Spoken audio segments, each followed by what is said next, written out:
por la introducción. Y para comenzar, claro, mi nombre es Marco Antonio Navarrete Ávila, de profesión soy kinesiólogo y me he dedicado a estudiar más sobre lo que es el área de la educación per se, ¿ya? Y la presentación de hoy quiero indagar, quiero que conversemos también y quiero que sea una instancia para todos de aprendizaje.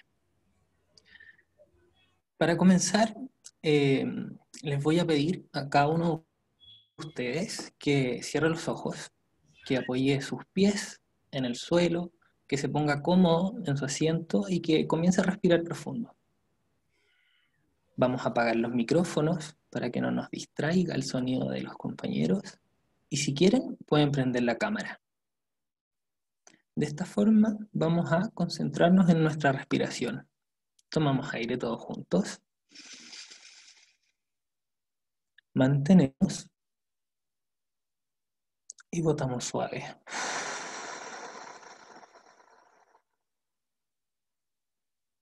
Vamos otra vez, más grandes esas respiraciones profundas. Tomamos aire y botamos.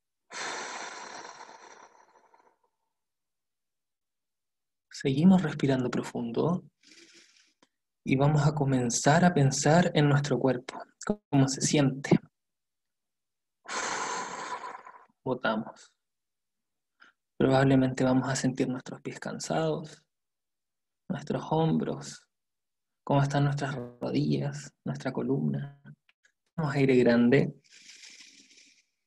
y vamos a sentir también el bienestar de nuestro cuerpo. Manteniendo sus ojitos cerrados, van a poner sus manos en su corazón o sobre su pecho. Y van a sentir sus latidos, cómo se sienten, cómo están hoy,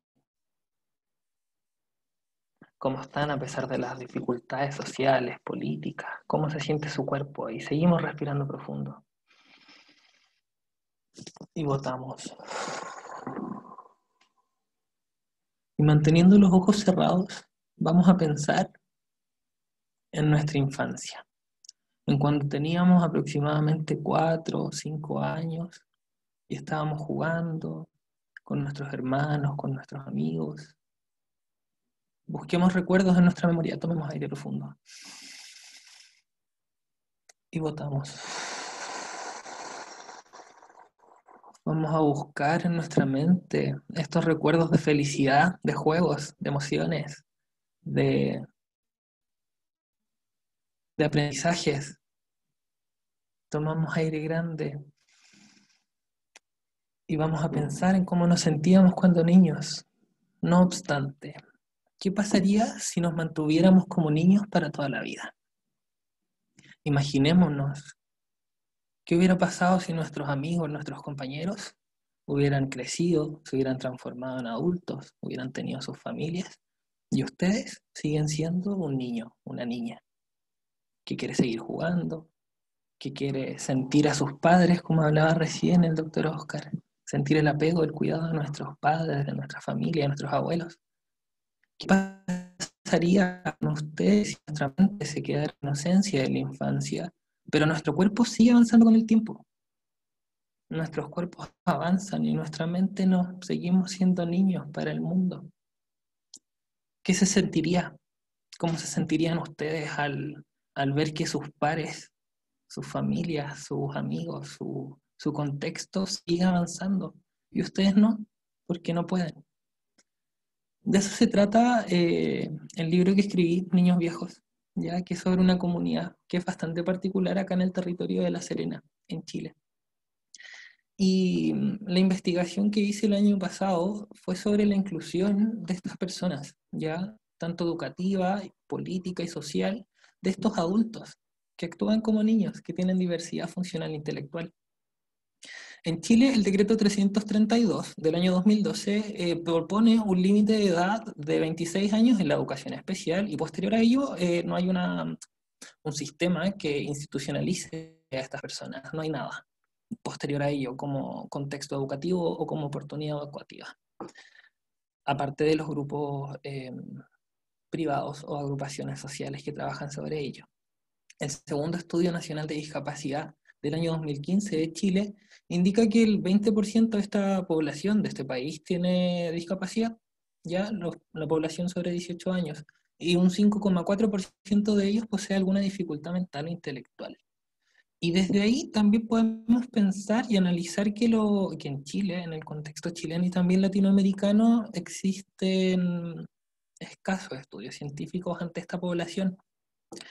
Y Castro en Chile realizan investigaciones asociadas, de hecho ellas como que me inspiraron la investigación que hice debido al instrumento que ocuparon y cómo es un contexto similar. No obstante, su investigación era un hogar protegido. De lo que les vengo a hablar hoy es de un centro diurno integral. Y desde ahí les quiero comentar dónde estoy ubicado. Yo vivo en Chile, en la cuarta región de Coquimbo. Estamos ubicados acá, en la zona verde. Y en la cuarta región de Coquimbo, este territorio, es una zona bastante turística, llena de costas, con flora, fauna, con vasta naturaleza, están los valles. También hay recursos étnicos, originarios de la región importantes, hay observatorios, es una zona bastante turística. Y la ciudad de La Serena, como capital regional, tiene también una estructura como ciudad bastante particular, tiene una estampa colonial, entre comillas. A su vez, quiero recalcar que es la segunda ciudad más antigua de Chile, que fue fundada en 1544 y refundada en 1549 y tiene aproximadamente 250.000 habitantes actualmente. Yo creo que bastante más, porque esos son datos ya de bastantes años anteriores. Y también en esta zona territorial se destaca la obra de Gabriela Mistral como profesora, como educadora, como poetisa, como mujer. Y es de este territorio del Valle del Elqui, así que acá hay harto concepto educacional, hay harta culturas al respecto y mucho turismo. Creo que por ahí tenemos que alzar el contexto territorial de donde estamos ubicados. Así que acá eh, les quiero presentar el objetivo de esta conferencia, que es generar un espacio de cuestionamiento crítico sobre las prácticas educativas y el rol de nosotros como educadores, terapeutas y comunidades como mediadores de aprendizajes significativos. Y con ello, dimensionar las implicancias del estigma del concepto de discapacidad intelectual ante lo educativo, lo cultural, lo social y también lo político en el contexto chileno y de Latinoamérica. Ante ello, la pregunta de investigación de esta investigación de grado que realicé fue ¿cuáles son las implicancias de la percepción de calidad de vida de estos adultos con diversidad funcional e intelectual, incluyendo la edición de sus cuidadores principales, y cuáles son los contextos óptimos de institucionalización en un centro diurno integral? Desde ahí, los objetivos específicos y generales de esta investigación, en primer lugar, el objetivo general es analizar las implicancias de esta percepción de calidad de vida. ¿Qué pasa con esta percepción, esta propia percepción de vida, la percepción de sus cuidadores en este contexto de institucionalización? Y desde ahí los objetivos específicos es describir la postura desde ellos, como adultos, como personas íntegras, describir la percepción de sus cuidadores para triangular la información y también el explicar las relaciones entre estas dos percepciones. Desde ahí quiero recalcar que estos objetivos lo que buscaban era profundizar la problemática social que implica tener discapacidad intelectual y ser adulto en un contexto donde no hay justicia para ellos, por ejemplo. Las hipótesis de trabajo para esta investigación fue que la calidad de vida está afectada por la falta de oportunidades, que el mejorar la autopercepción de la calidad de vida puede contribuir a desarrollar habilidades para una vida mucho más independiente, y que la institucionalización va a ofrecer posibilidades para un óptimo desarrollo emocional, cognitivo y social de estas comunidades. Como marco referencial de apoyo, se profundizaron tres temas principalmente, que es la diversidad intelectual, la diversidad funcional intelectual, que lo vamos a ver, la calidad de vida, el concepto de institucionalización, y también para profundizar los conocimientos para esta conferencia de carácter internacional, hablar sobre las epistemologías del sur, sobre el concepto de zona del no ser y el concepto también de cuerpo racializado. como primera instancia, hablar sobre diversidad funcional e intelectual, tenemos que pensar que históricamente a este conglomerado, a estas comunidades, se le ha visto como desde un inicio de la historia que se tiene sobre ellos, es el modelo de la prescindencia. Ya la gente los mataba, los escondía o simplemente eh, los mantenían ahí muriendo. ¿Ya? Luego de ello ocurre un proceso histórico que pasa al modelo clínico, al modelo rehabilitador, al que podemos solucionar ese ser humano. Ya no obstante, creo que actualmente estamos pegados en el concepto de diagnóstico, por ejemplo, en educación.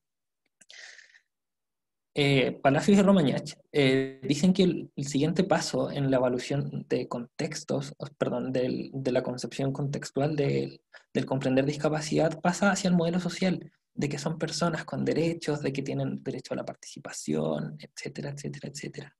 No obstante, se olvida en el modelo social la dignidad del ser humano, depende mucho de los otros.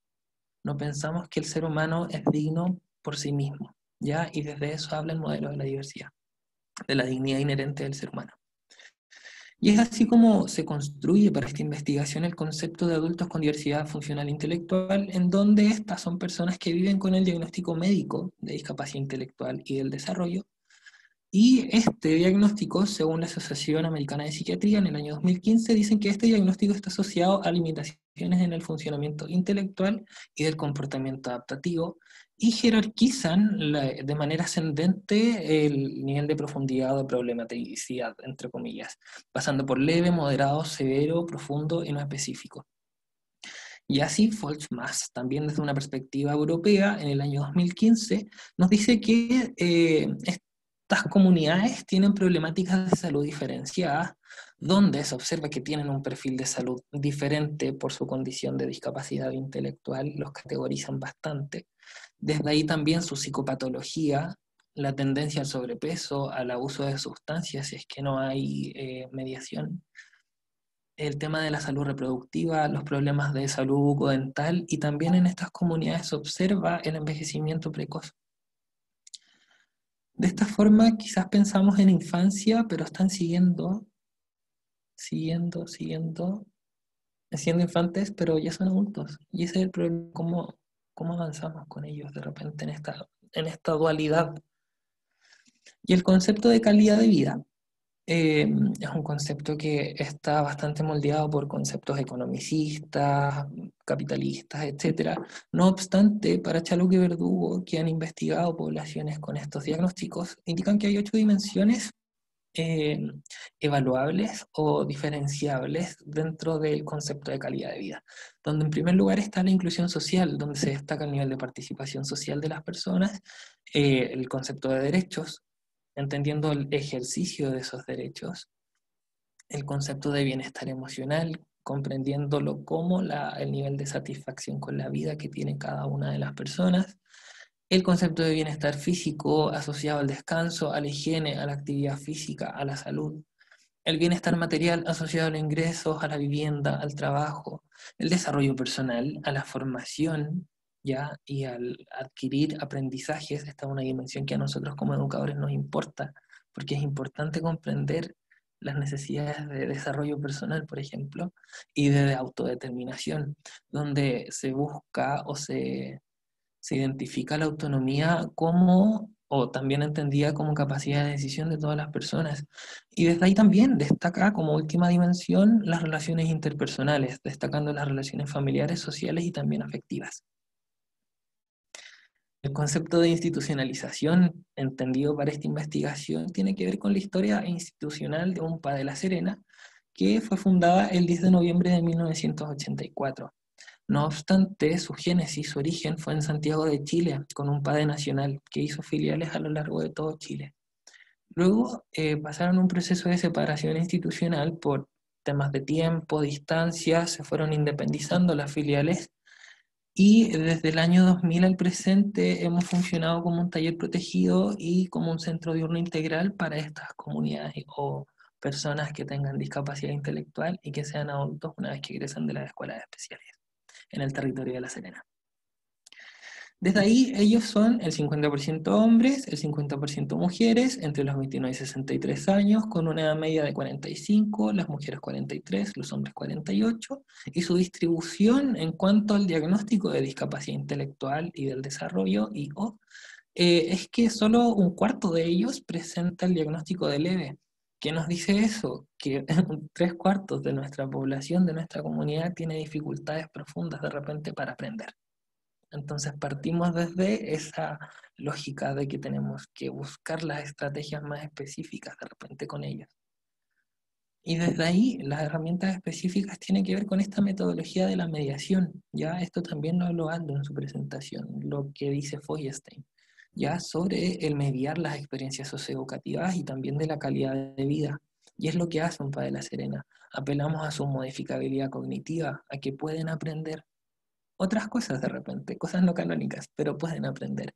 Y las características de la mediación, nosotros para intervenir, interactuar, enseñar, mediar, tenemos que generar actividades que sean intencionadas y que esa actividad intencionada tenga una reciprocidad, tenga una respuesta. También tiene que tener un significado. Tenemos que enseñar cosas que signifiquen algo a las personas. Ya tienen que entender el qué.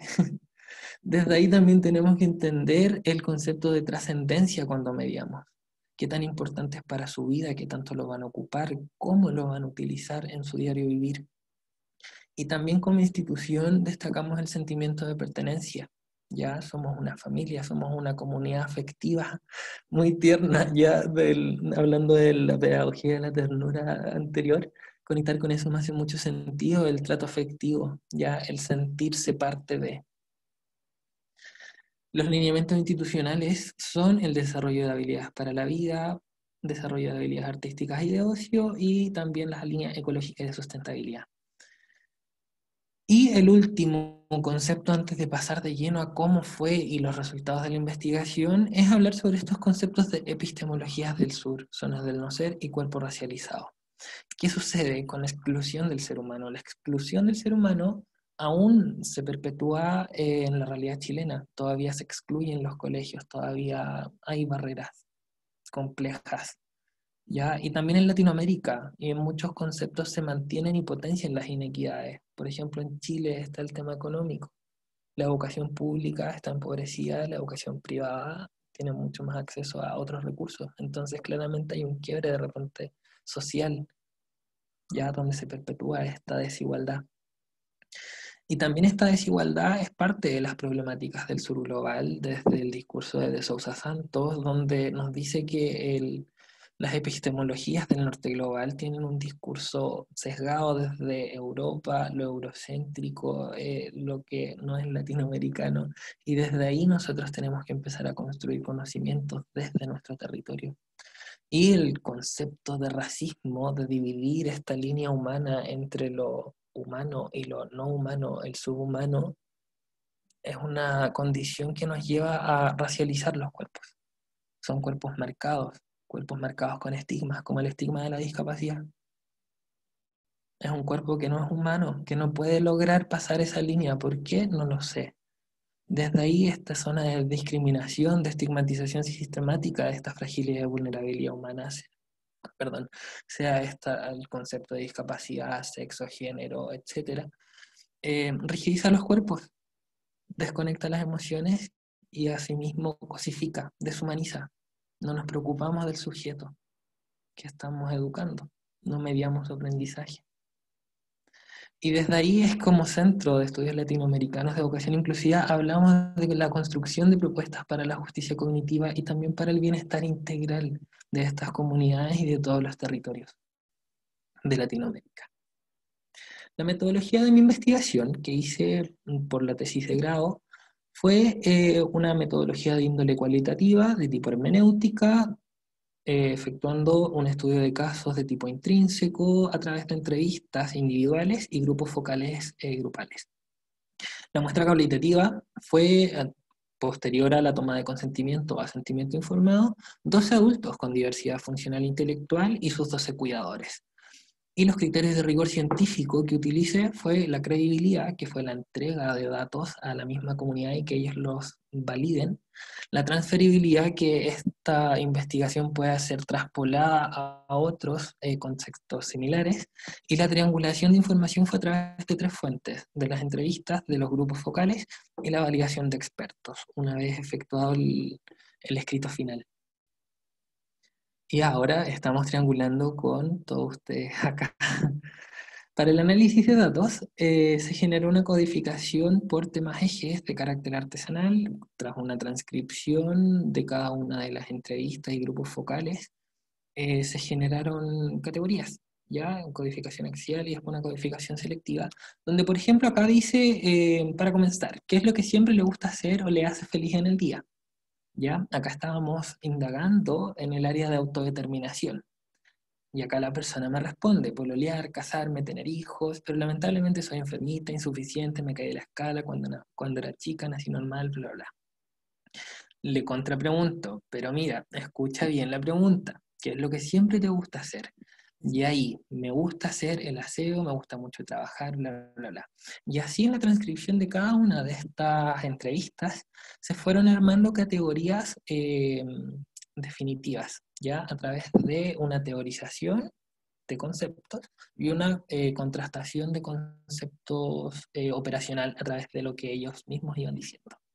¿Ya? Y desde ahí las categorías definitivas fueron bienestar integral, relaciones interpersonales, autodeterminación, desarrollo personal, derechos y políticas públicas y también institucionalización. La primera para este grupo fue el bienestar integral. La primera categoría, tanto para cuidadores y para usuarios institucionalizados, fue el concepto de sentirse bien de forma integral, tanto de forma emocional, material y física, que son los conceptos de Chalo y Verdugo. Y la priorización para todo este grupo era el bienestar emocional, ya por el tema que se les dificulta de repente la comunicación efectiva entre ellos y la resolución de conflictos, por lo que los cuidadores observan inestabilidad emocional y necesidad de contención muchas veces. La segunda categoría fue las relaciones interpersonales, ¿ya? Donde los usuarios institucionalizados tienen tres grupos para relacionarse: la institución, su familia, y solo en el caso de los diagnósticos leves, comillas, comillas, el vecindario, ¿ya? No obstante, son escasos grupos sociales, sus redes sociales, valga la redundancia, son acotadas.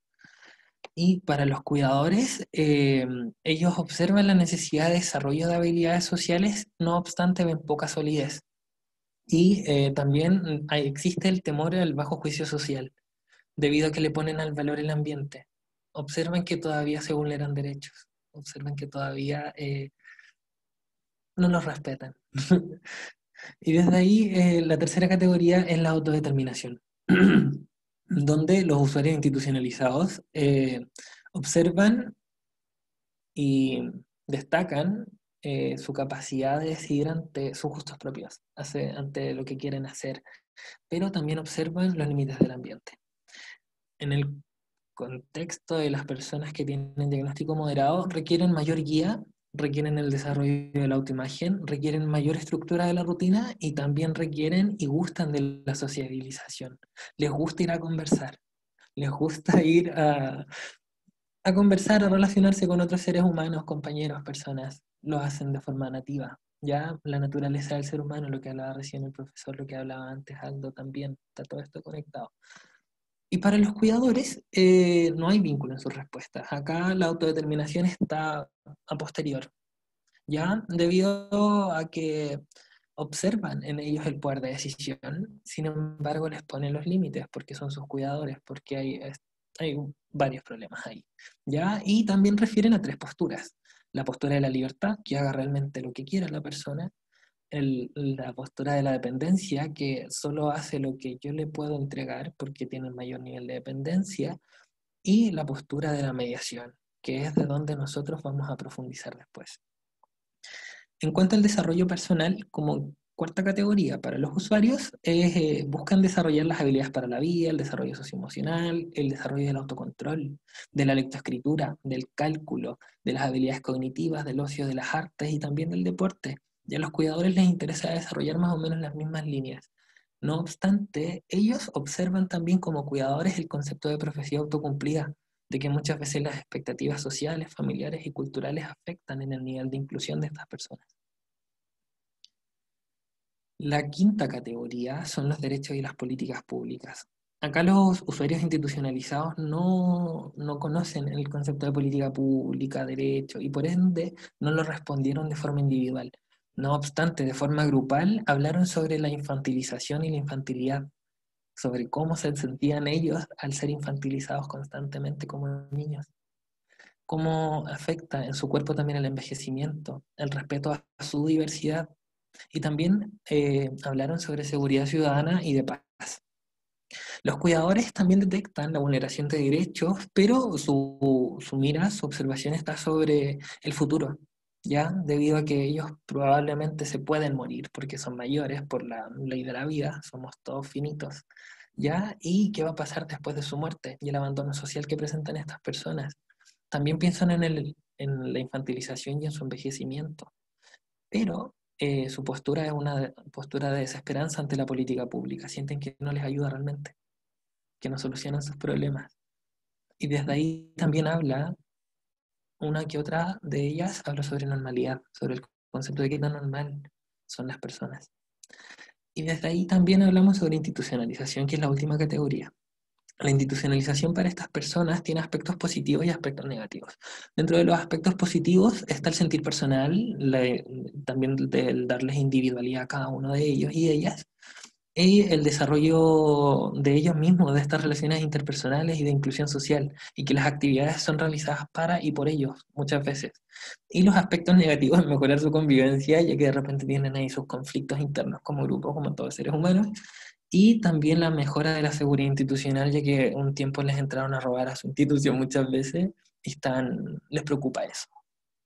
Ya las cuidadoras y cuidadores sienten un nivel de agradecimiento y tranquilidad frente a esta institución, sienten que es una red muy importante, que también esto les da una oportunidad de desarrollo integral tanto para la persona cuidada como para ellas como cuidadoras, y que por ende es un espacio de aprendizaje continuo. Y las carencias están en la falta de equipos interdisciplinares, de repente que funcionan más por proyecto o por de forma voluntaria, y la necesidad de crear un hogar protegido ante la muerte de ellas y este aprendizaje continuo.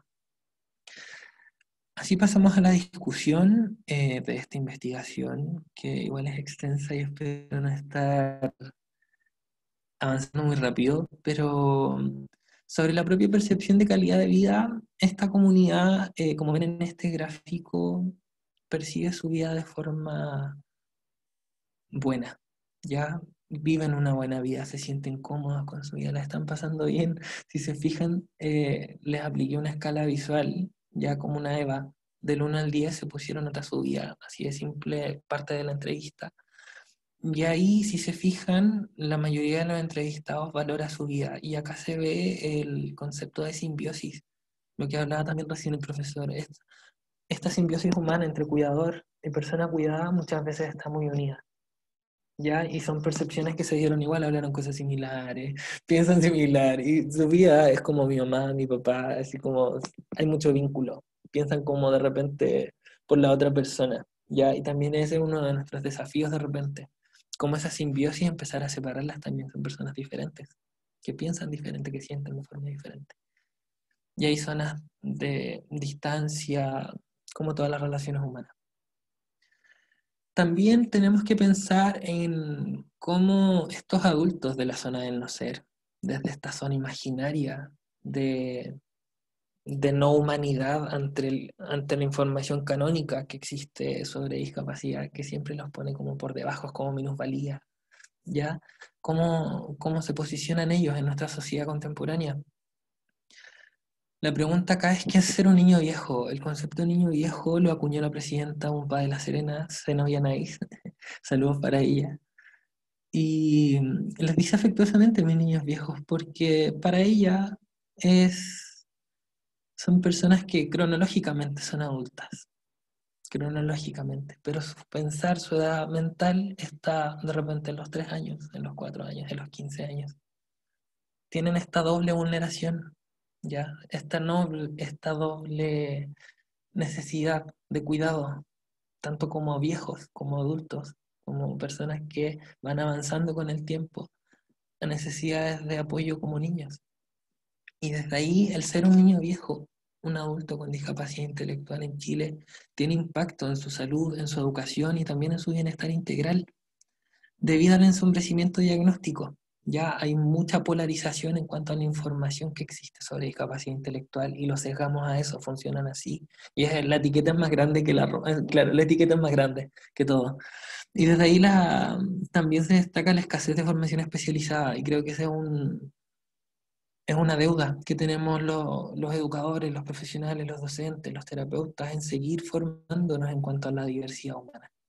Porque es compleja la diversidad humana y cada vez los grupos humanos son más complejos. Y de estas reflexiones podemos decir que esta es una diversidad funcional, una neurodiversidad silente, muchas veces no se ve si es que no tiene rasgos faciales o posturales. Ya pasan piola, como se dice en Chile. Y acá se observan perspectivas sobre estas personas. Eh, en primer lugar, la perspectiva de la infantilización, donde se les fuerza a permanecer muchas veces en una etapa infantil. ¿Ya? Y también esta infantilización viene dada por las normas políticas, por ejemplo, las realizadas por el gobierno, por las estructuras normativas de la educación, por ejemplo, de la educación especial en Chile. Y también el concepto desde la infantilidad. Y la infantilidad tendríamos que entender como una noción de la experiencia de la infancia. Nosotros acá probablemente somos la mayoría adultos, ¿ya? Nosotros tuvimos una infancia y seguimos avanzando y ahora nos podemos considerar, comillas, comillas, comillas, adultos. No obstante, a todos nosotros como adultos también nos gusta jugar, nos gusta sorprendernos, nos gusta aprender, nos gusta todo, todo lo que requiere el proceso de aprendizaje, lo que hablaba incluso el profesor, me hizo mucho sentido, sobre cómo vamos experimentando también, lo que hablaba Aldo también, experimentar experiencias significativas de aprendizaje.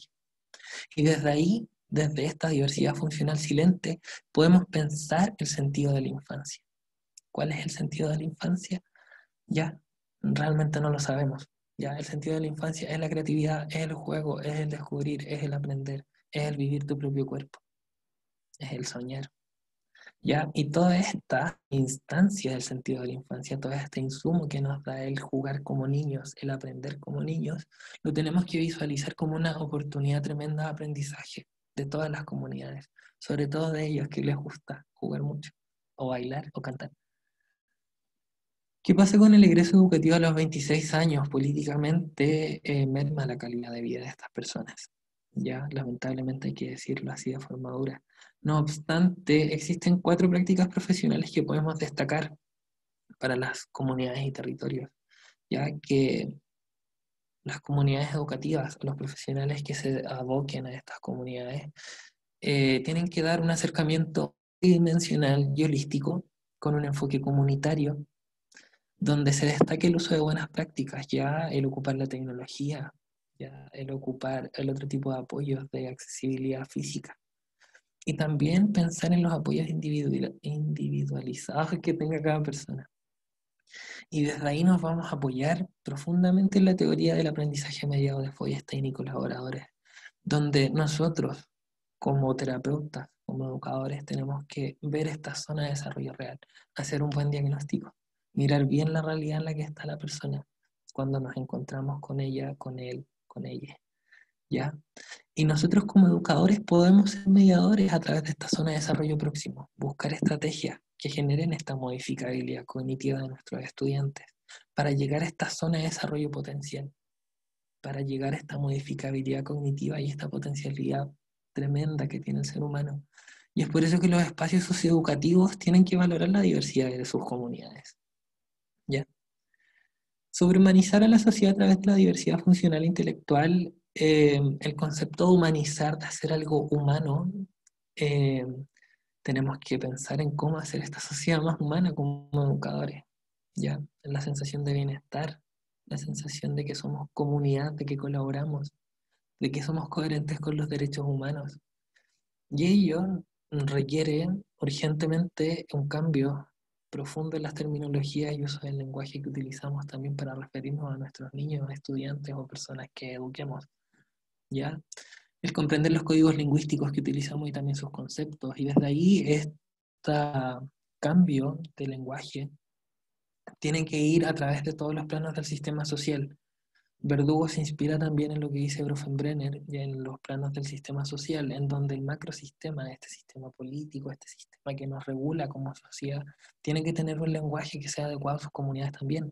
No podemos tener normativas públicas que aborden la discapacidad y hablen de minusvalía, de que valen menos. ¿Ya? Ese tipo de cosas no puede pasar. En el mesosistema, por ejemplo, este concepto de cómo nos relacionamos en las escuelas, cómo funcionamos como escuela, cómo utilizamos el lenguaje frente a nuestros estudiantes y también cómo nos relacionamos con este microsistema de la persona, la familia, su, su epigenética. Y desde ahí también, cambiando un poco de tema, hacia algo que debemos mediar personalmente con esta institución y con esta comunidad, es mediar la muerte y el abandono social. La muerte del cuidador principal, existen estudios de Blackman que nos dice que a estas personas no se les informa cuando mueren sus cuidadores principales, y eso es porque la gente cree que tienen limitaciones en su funcionamiento intelectual, porque muchas veces se le niega su capacidad de sufrimiento y porque también existen actitudes y conductas de sobreprotección, ¿ya? Y desde ahí, Cristóbal Fernández indica algunas técnicas y líneas de intervención, las cuales para estas comunidades sería generar espacio y grupos de contención. Lo que es este centro integral, por ejemplo, comunidades que apoyen, que sean su propia familia, sus amigos. Y también las terapias específicas que complementen el proceso de duelo. Y también quiero destacar las propuestas dadas por las cuidadoras de esta institución, debido a que ellas, ante la eventual muerte propia, están pensando en la necesidad de establecimientos de otros centros diurnos integrales, tanto para sus personas cuidadas como para otras, porque es una problemática transversal en las sociedades. Y también la creación de hogares protegidos para este adulto huérfano, que a pesar de que es un adulto requiere apoyo, requiere mediación. Desde ahí, les quiero mostrar ahora una jerarquización, una estructura sobre algunas barreras o obstáculos complejos que existen en la educación y también en nuestras sociedades, ya sobre mediar, sobre cómo el interactuamos frente a una persona que tiene una discapacidad intelectual, entre comillas.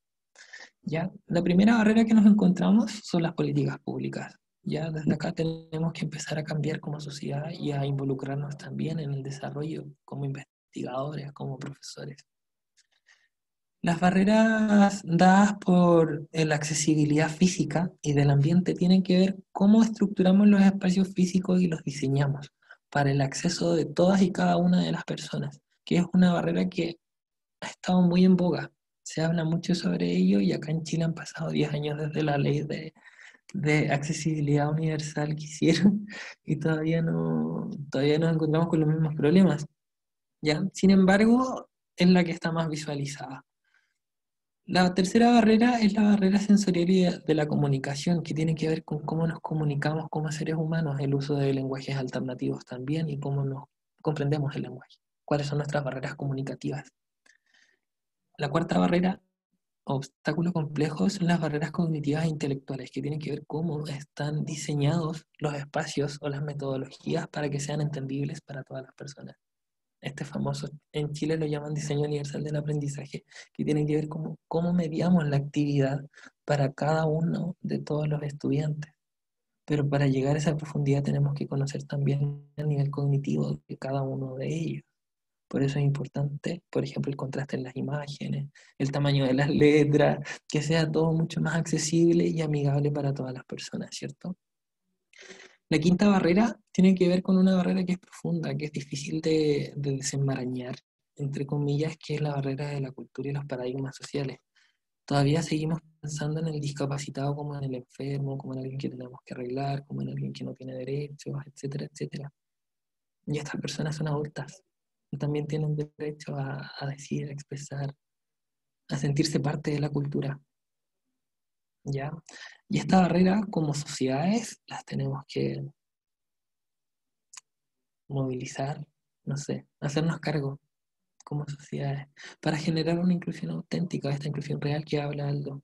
ya esta inclusión que logre ser para todos, esta educación real para todos.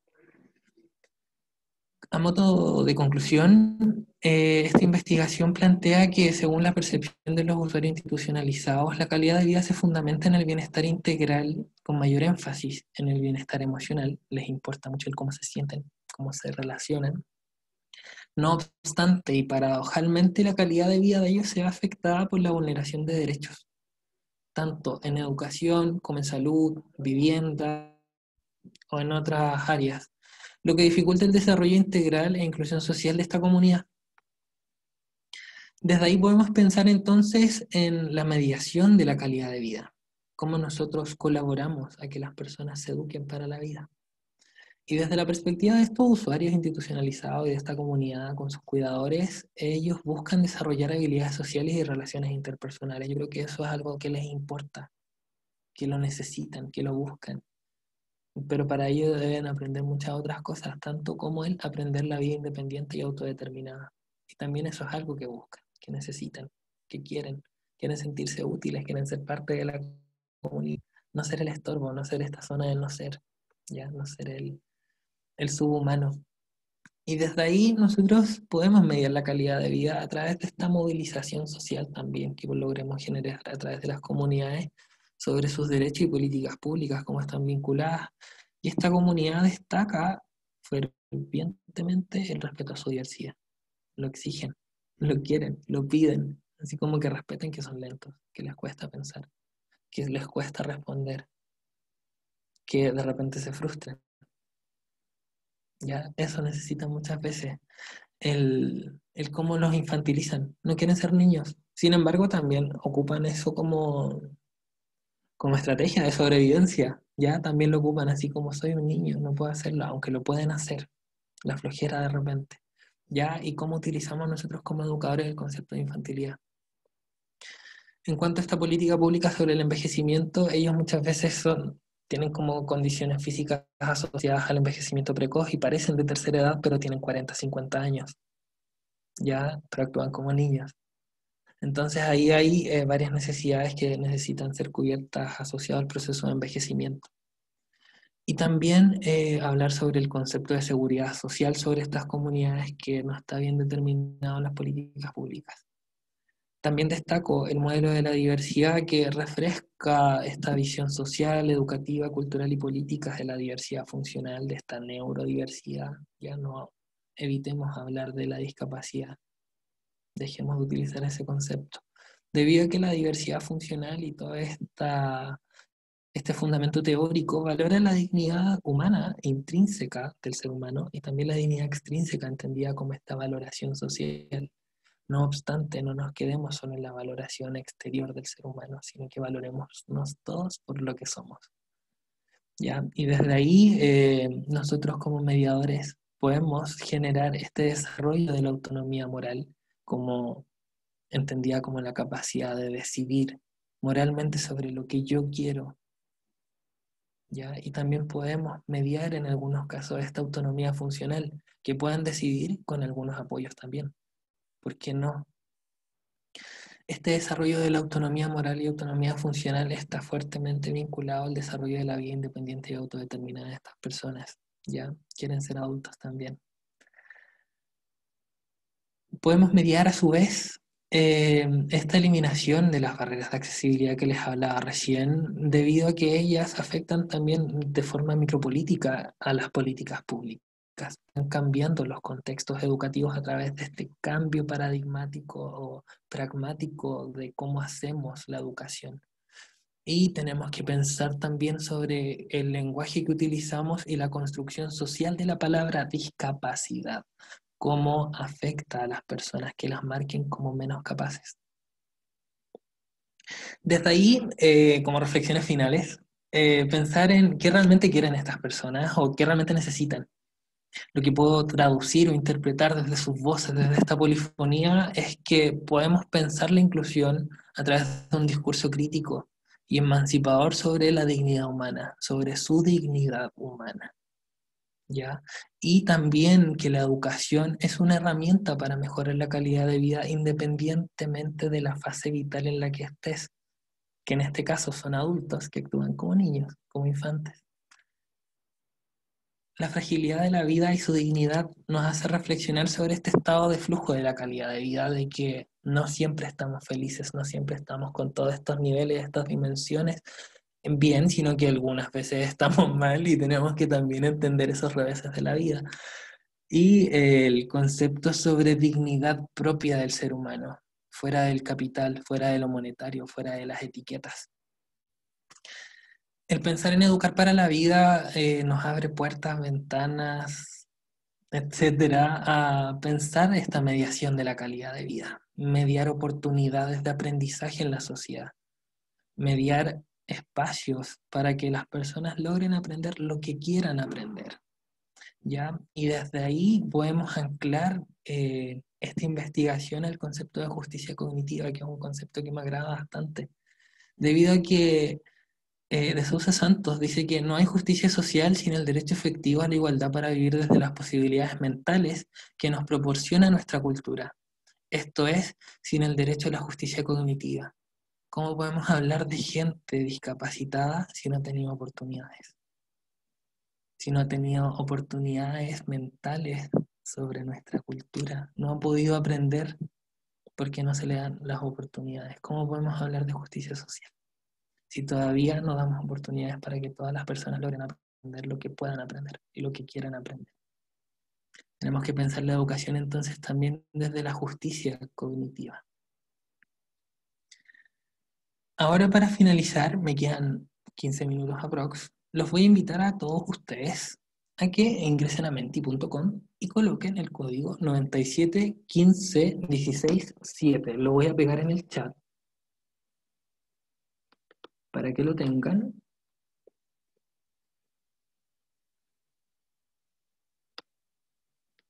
¿Ya? Y vamos a responder dos preguntas, ¿ya? La primera pregunta, antes de pasar al otro lado, lo pueden hacerme en sus teléfonos mientras, quiero que me digan bajo su propia perspectiva, a cada uno de ustedes que están acá participando desde Latinoamérica, y es un honor para mí estar hablando de esto con todos ustedes, me siento muy feliz por eso.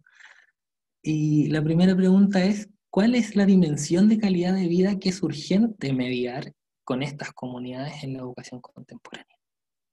Desde su perspectiva, desde su territorio, quiero que me digan, desde las dimensiones de calidad de vida, autodeterminación, relaciones interpersonales, bienestar emocional, bienestar físico, etcétera, ¿ya?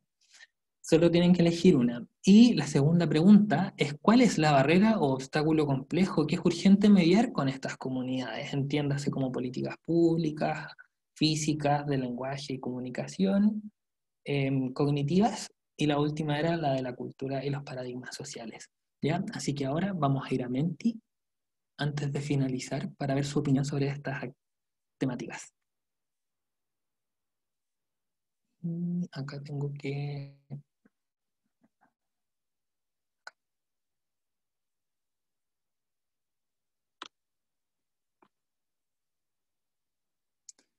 Ya.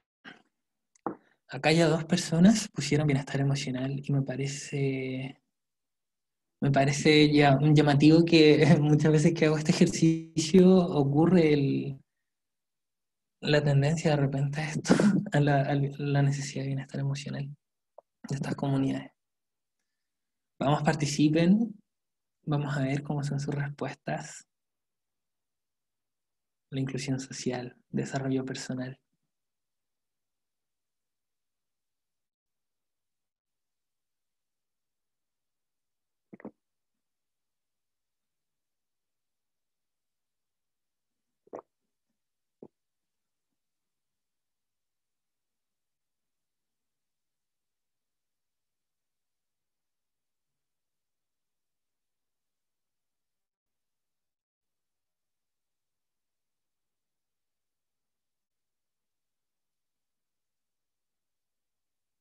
Las relaciones interpersonales.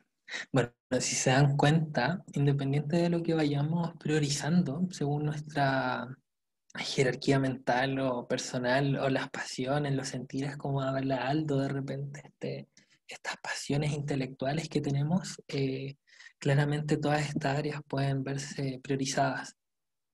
No obstante, En mi comunidad, en mi territorio, actualmente estamos trabajando fervientemente en la inclusión social, en el bienestar emocional principalmente.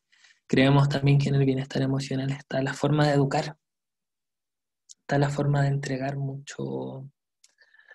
Uno aprende con emociones.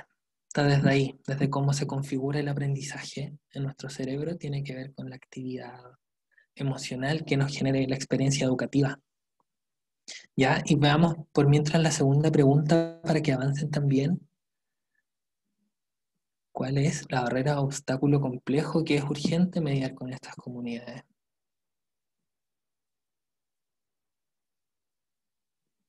Que es la segunda pregunta.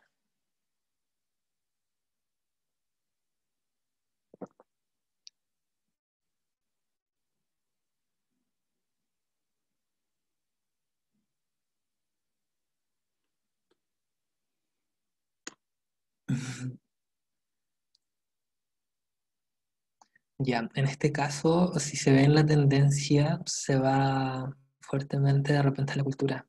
Y la cultura nos toca a todos de forma,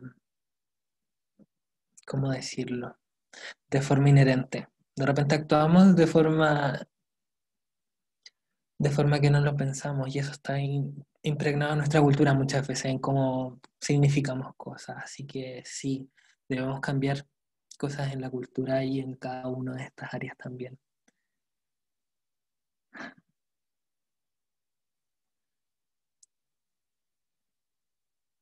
Bueno, y agradeciendo para no quitarles tanto tiempo, quiero dejar un tiempo también para las preguntas. Si pueden, participando ahí me interesa saber su percepción sobre lo que les pregunté, así que sigan respondiendo ahí con el código.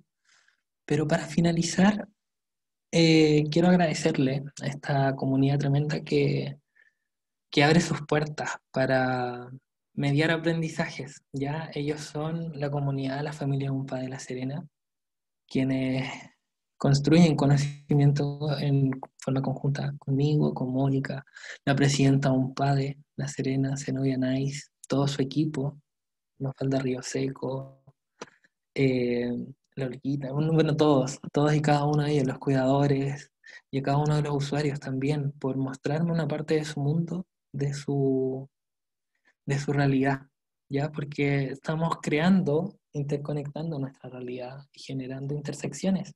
Estamos generando formas de vivir en comunidad de forma colaborativa, donde no muchas veces los apoyan. Ya agradezco a Silvia López de Maturana también que dio esta tesis y a Aldo Campo que me invita a participar en este tipo de cosas y a cada uno de ustedes por escuchar.